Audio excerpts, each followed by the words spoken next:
Now, on 105.9 FM and streaming worldwide on the WMAL app. O'Connor and Company. 6:07 in your nation's capital. Thanks for tuning in here to O'Connor and Company. It's a busy morning here, wrapping up a busy week in news and getting you ready for another busy week in the news as all eyes are on the Senate with the reconciliation package. President Trump's deadline, July 4th. That would be this Friday. And they cleared a hurdle, certainly, but there's many more to come. Coming up at 7:05, Joe DeGenova to wrap up those Supreme Court decisions on Friday. Then 7:35, Ishmael Royer. He's with the Islamic and Religious Freedom Institute. Talk about that Supreme Court decision for Montgomery County parents. He's one of those parents, by the way, who worked on the case. 8:05, Alex Sawyer, Washington Times. And then at 8:35, Stuart Whitson. He's your brand new Republican nominee in the 11th District for that special election coming up in September. It's a real sprint to the finish line for that one. Larry O'Connor with Julie Gunlock. Julie, are you recovered from your weekend? I am. Great weekend.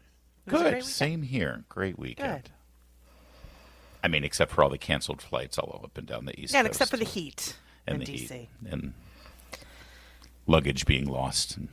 Oh, no, really? Actually, it was a bit of a nightmare weekend. But everything's fine. It's good. We're good. We made it through. And we are. Oh, dear. And we're reflecting on the ongoing story out of the Middle East, specifically the ceasefire that remains intact between Israel and Iran. Once again, the deafening silence from other Middle Eastern nations who seem to be just fine with Iran being neutralized, as it appears they are now. And other developments here with regard to whether there is going to be an ongoing nuclear program or whether there will be some sort of peace deal. Taylor Hathorn is the visiting fellow for the Center for American Safety and Security over there at Independent Women's Forum. She works on this stuff. Sorry, it is. I had to take a breath in the middle of that title, Taylor. Good to talk to you again. How are you, ma'am? Yeah, good to talk to you. Excited to talk all things Middle East, my friends. So help me out here. It appears as though the damage was incredibly extensive, and we've got multiple intelligence reports, not just from U.S. intelligence, but also from really the best intelligence agency on the planet, Israel's. And they all confirm that. And yet the UN watchdog has said, yeah, maybe, maybe not. It looks like they're going to be able to go on and start enriching uranium sooner rather than later. What is the reality on the ground? Will we ever really know exactly the extent of this damage? I think the media narratives on this are getting people a little bit hung up, and certainly talking heads like Joy Reid on CNN saying that we destroyed their ability to create renewable energy certainly doesn't help the situation with confusion. It's true. It is so sad. As it's literally free they're living for them. In the dark. They have all the oil they want. Poor Scott's face was like, I don't even know what to do with that. But the initial mission was to never eliminate all of Iran's nuclear materials. It was to devastate their ability to enrich uranium at a rate that posed a threat to the United States and our allies, and that mission has been accomplished. I mean, the reality is that Iran will probably never publicly disclose just how bad they were hit. Most of this regime's shtick is just to talk a big game, to appear to be the head honcho of the Middle East. But regardless of the devastation, Iran will continue to seek to build a nuclear weapon. There is no doubt in my mind about that. Extremist ideologies don't just stop at a setback, but even a major one. But the president has made very, very, very clear the consequences to them in doing so. Yeah. So, Taylor, explain to us, there's a ceasefire.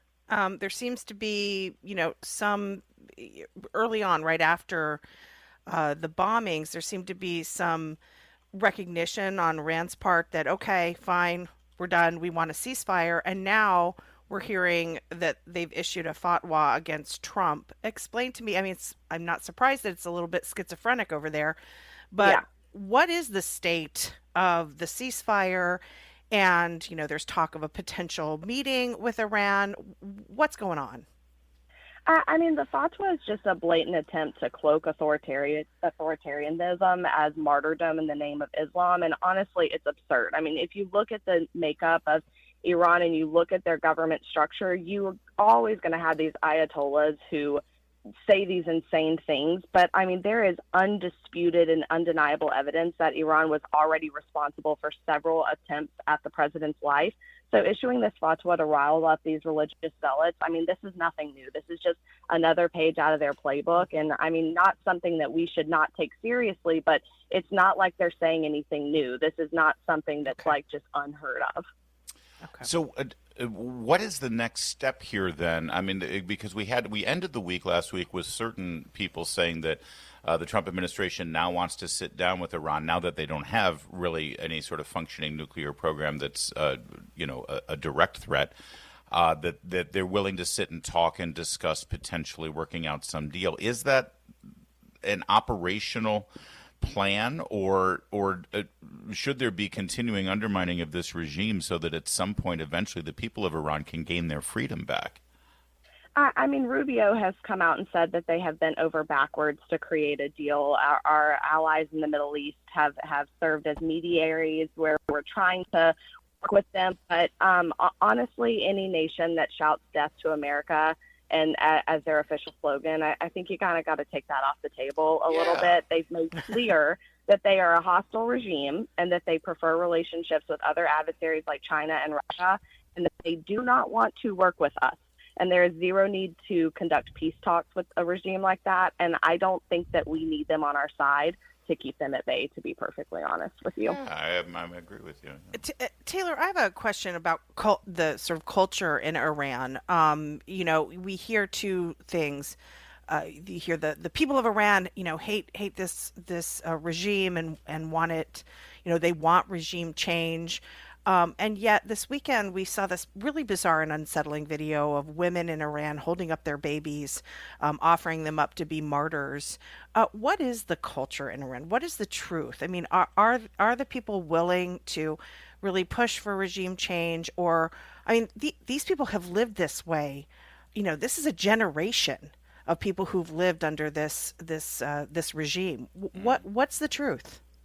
I think it's a mistake to think that we can go into countries in the Middle East and change an entire culture. But I also think it's a mistake to assume that everyone in those nations thinks that way. I mean, the Iranian regime has assassinated more of their own citizens in the past week than were killed in the entire 12-day war. And that should tell you a lot about what's happening over there. They do not care at all what their people think. And so even if you have 70% of the country who's like, hey, we've had enough of this, we want to be one of these allies like the GCC nations who are wanting to work with the West, who are wanting to focus on industry, who are wanting to partner with the United States.